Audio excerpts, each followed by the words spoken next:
Welcome to Greenwich Village. We bring together some of our previous videos and some additional footage as well to show you around this fantastic part of London. And why not start with this classic place, Cutty Sark. Are you ready? Stick with us. Here we go.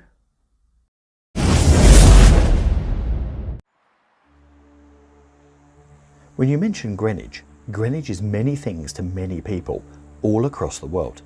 Here in the background you can see the Cutty Sark, but for many others it's the London Marathon that passes through here every April.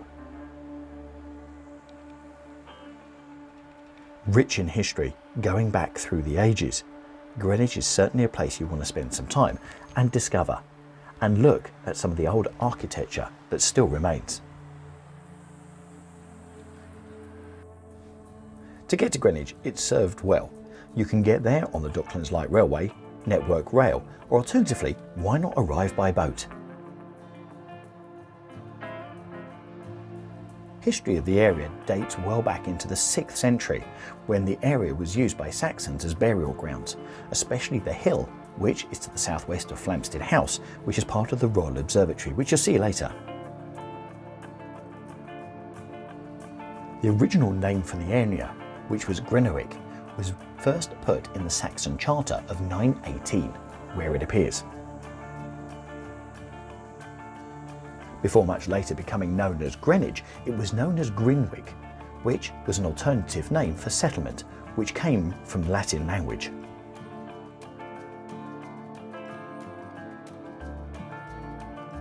Greenwich back in history has been extremely important as a location, for its location close to Kent and getting down to the English Channel, but also its proximity to London, which at that time London was very small and was about 6 miles away.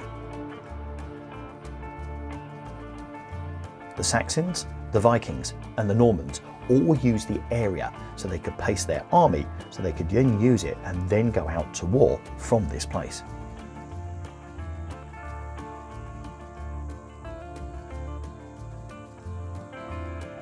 Now, with its narrow lanes, and as you can see this street leading to the market up by, there's plenty of things to do here all the time.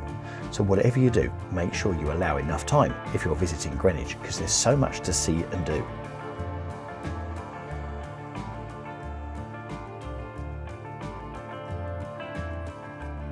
Greenwich has held a market since the 14th century. The market has moved location around Greenwich, but this market was founded in 1700 by a charter. The buildings surrounding the market are all Grade 2 listed and established in the early 1800s, with the roof being placed on here in the early 1900s.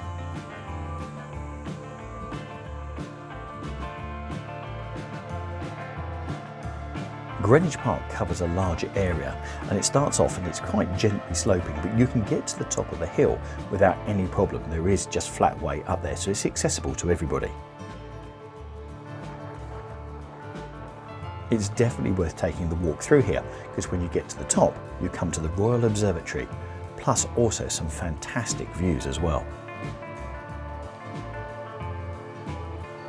The observatory is back open, but I would check the website for times and dates that it's open, because these are constantly changing at the moment. Just make sure you take time to have a close look at this clock.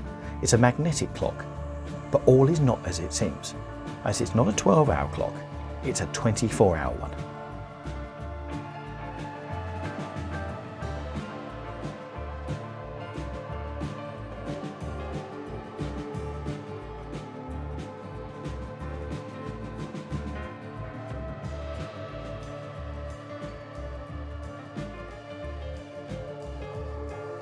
Outside this, which is Flamstead House, at the bottom going across the cobbles is a line, which marks GMT, the separation of the eastern and the western hemispheres, or 0 degrees.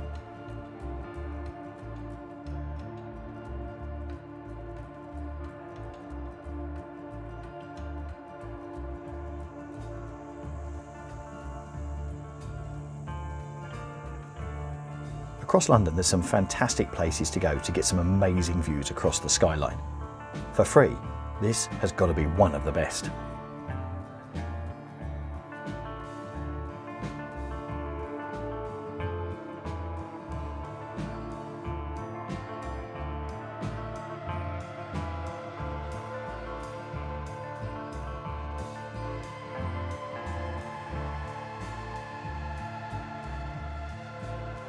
These buildings we look upon now are the National Maritime Museum, but in the 15th century they were a palace for royalty. Named the Palace of Placentia in the 15th century, it was the birthplace of many Tudors, including Henry VIII and Elizabeth I. The palace fell into disrepair in the English Civil War and was demolished to be replaced by the Royal Navy Hospital for Sailors, designed by Sir Christopher Wren.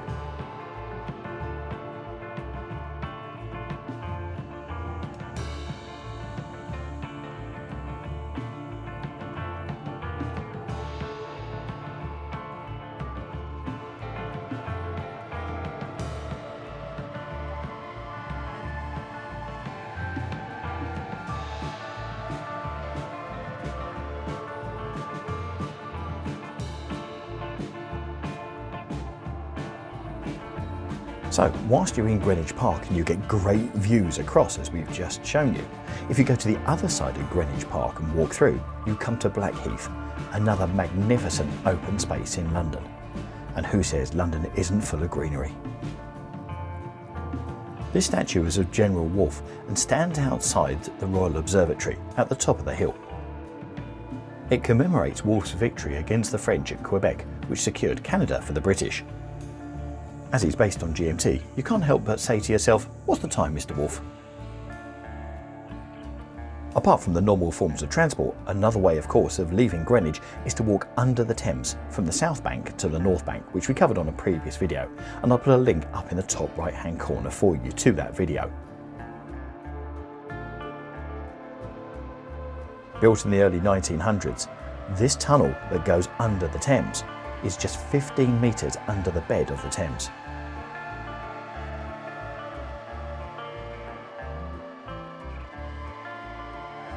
Over the other side of the Thames, you see the dome where the footpath comes up, and also the trees, which are in Island Gardens Park, which gives you a great view, which we'll share with you in a minute, back over Greenwich itself.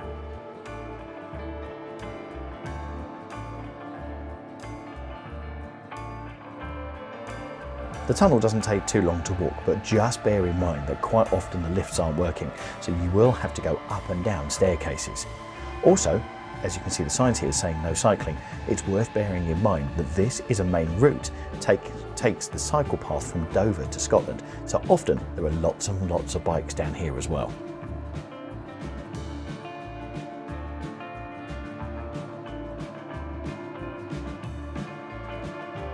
With a great view back at Greenwich, looking at the National Maritime Museum and taking in everything else across the South Bank, including the Cutty Sark, you've got to agree, coming to Greenwich is not one of those fast visits. It's something you want to take your time over to take in everything you possibly can, including this, a visit to the Cutty Sark. So, whenever you come, make sure you just give that time. Up on the top right, I'm going to give you a playlist with other great things to do outdoors. So if you click on that, I'll see you in there.